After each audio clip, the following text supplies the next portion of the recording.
उपास रहे वो रहे हमारा साथ साथ छाड़ दिन हम उपास रहे बोला हमनी के मेहरार को सब काठों के सब दिन ना भौली सही तो 100% काट ना हो इधर 10% रहती तो दिक्कत ना रही कि जा जान खुद से नहीं हम के भुला के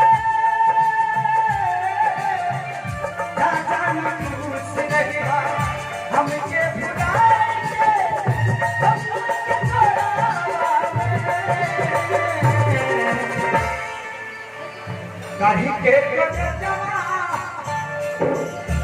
काढ़ी के करे जमा तू लेके सीधा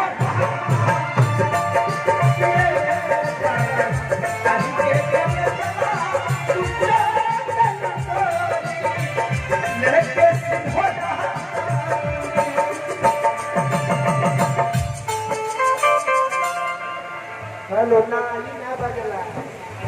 हमारी के गाय ले जाते तो सब लगा हम तुम्हें तेरा ना का बजला गौड़ा माने सही है सूझे ना कर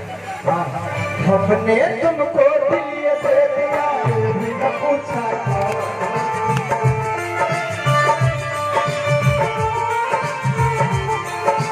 हमने तुमको दिल दे दिया भी न पूछा एक फैसला दिल ने किया एक फैसला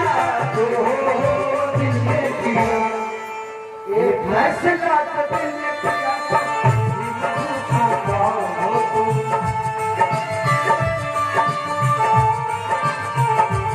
कहीं के करे जमा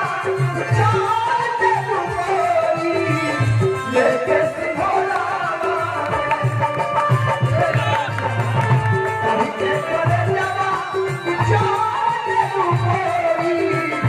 लेके सिंघोड़ा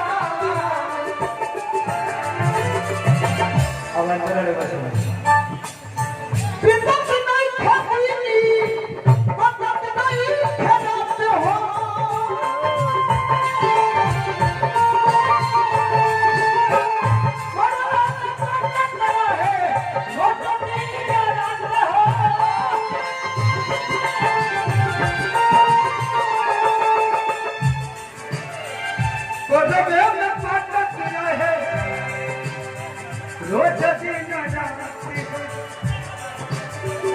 सुनने के बेरी मुझे नाइट के मैं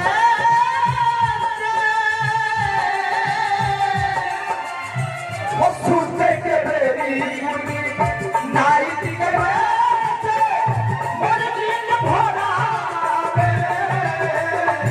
कभी के करे जब तू जान लूंगी लेके सिंघोड़ा कहीं के करे जब तू जान लूंगी लेके सिंघोड़ा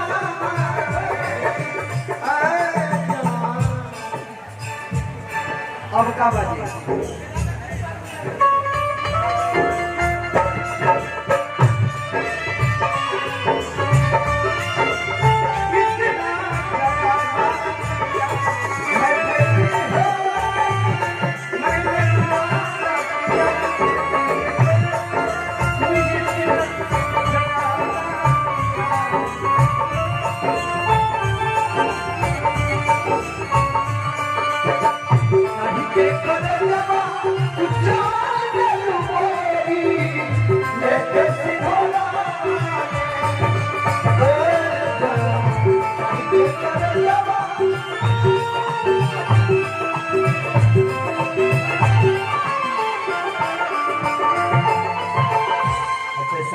राजा साउंड कहाँ होता है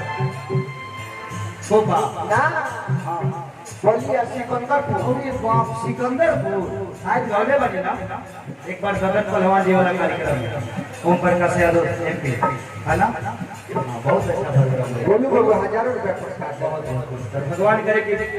ऐसे ही जितना कमा हमने के दे हर तरह का की तरह हमेशा लेके चलत रही